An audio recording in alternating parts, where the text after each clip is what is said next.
Everyone has an opinion on how AI will impact jobs, but what do the billionaires have to say about it? They talked about AI a lot last week in Davos. If you aren't familiar with what that is, it's a site of the World Economic Forum's annual meeting where the world's most rich and powerful get together to remind each other how rich and powerful they are. Let's start with Jensen Huang from NVIDIA, who was asked about it point blank by Larry Fink. There is a huge concern that AI is going to displace jobs. Sure is, and there's no one in a better position than Jensen to tell us exactly where the displacement's going to happen. Energy is creating jobs.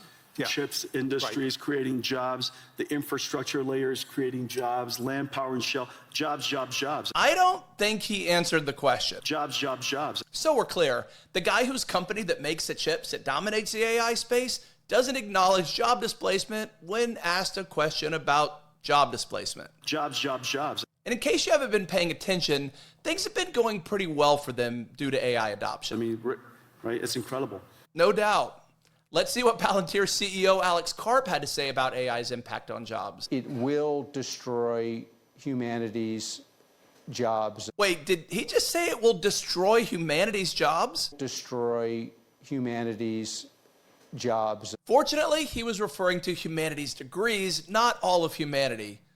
So, sorry, humanities majors, but he did offer some hope for you. If you can get a job, you might keep it. Although not so much for middle managers. Take out the cost structure, make the workers more important.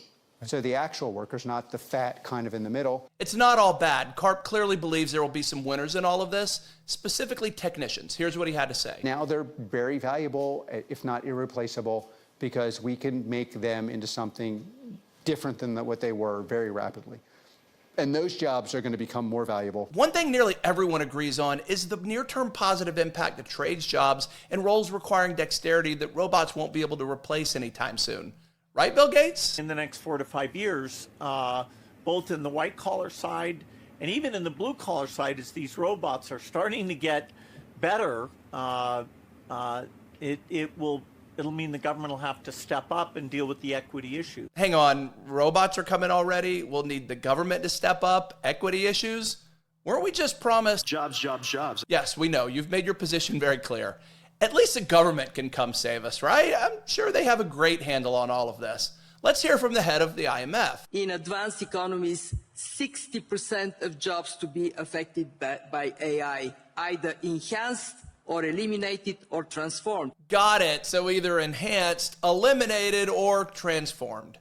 That kind of specificity is comforting, isn't it? All right, that's not fair. This is uncharted territory for everyone. But at least there's plenty of time to figure it all out. This is moving so fast, and yet we don't know how to make it safe. Wait, that's not comforting at all. So what's your plan here? Put the Europeans in charge. They'll fix it. Right, because things are going so well in Europe these days. Got it. We'll let you know when we're ready for your help. But in all seriousness, this is potentially, well, likely, the biggest issue all of us will face in our lifetimes. And if you can't already tell, I'm very concerned about where it's heading. Because for everyone who shouts, jobs, jobs, jobs, there are even more people like Anthropic CEO Dario Amodei, who said, we actually need less and not more people. He went on to talk about the impact specifically to young people. Because who's looking out for them these days? Not the ones accepting money for humanities degrees, that's for sure. I could have showed hours of clips, but these represent the overall sentiment at Davos. AI is here to stay, it's going to get better rapidly, and nobody really knows exactly what to expect. My mission in all of this is to share what I know, what I learn, so as many people as possible will be aware of exactly what's happening so they can prepare accordingly.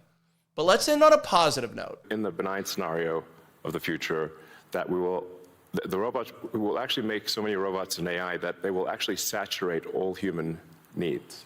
All right, disregard the benign scenario caveat and sleep well, knowing at least one billionaire says all your needs will soon be met.